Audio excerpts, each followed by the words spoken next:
The Shek Report with Dave Dameshek reporting.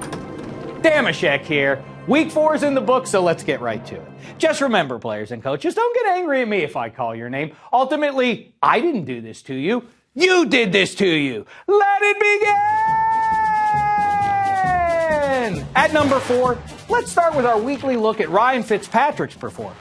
As always, with the interceptions covered up to spare Fitzmagic's dignity. I am going down in a boat with Ryan Fitzpatrick. Back to throw, looking far side, tipped.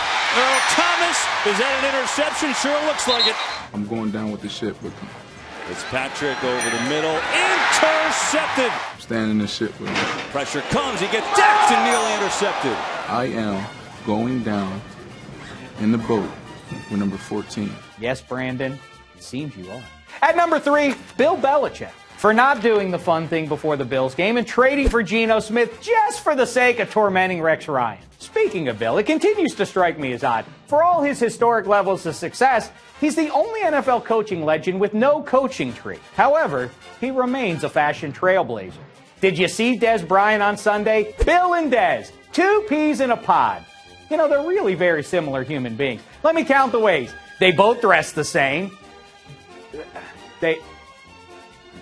Both their last names start with a B. Let's get back to that. Now it's time for the Everyman, presented by the Campbell's Chunky Everyman All-Star League. This week it goes to my favorite man, Football Baby, who's anywhere and everywhere this football season thanks to you. Yes, he's like Flat Stanley, but better. If you'd like to take him along on your next visit to an NFL stadium, just go look me up on Twitter at Dameshek. The pic is pinned at the top for printing. Look, he even made it to Wembley on Sunday. By the way, Football Baby's now 10-1 on the season, 81-32 lifetime after picking the Broncos. What a guy! And back to that Belichick-Dez thing. They both eat food.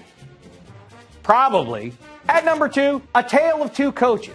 In San Francisco, Cowboys coach Jason Garrett was so excited, his high fives were too high. Meantime, in Baltimore, Raiders coach Jack Del Rio couldn't be bothered to join his QB in joy. And that brings me to number 1 in this week's brown paper bag of shame, which goes to Dolphins lineman Jermon Bushrod, who, like all his teammates, was having a bad night. They all had to wear those get-ups. Egad, that color rush game was better viewed in black and white. Anywho, did you see what Geno Atkins did to Bushrod? Look here, except you, Jermon. Geno sacked Ryan Tannehill with Bushrod. I gotta tell you, in my opinion, this is way more embarrassing than getting posterized on a dunk. Bushrod was a literal tackling dummy. That's why I'm giving you this. Consider it a gift. I wouldn't want to show my face in public. It's the brown paper bag of shame. Wear it well, Dolphins. Till next time, try not to embarrass yourselves. Shame.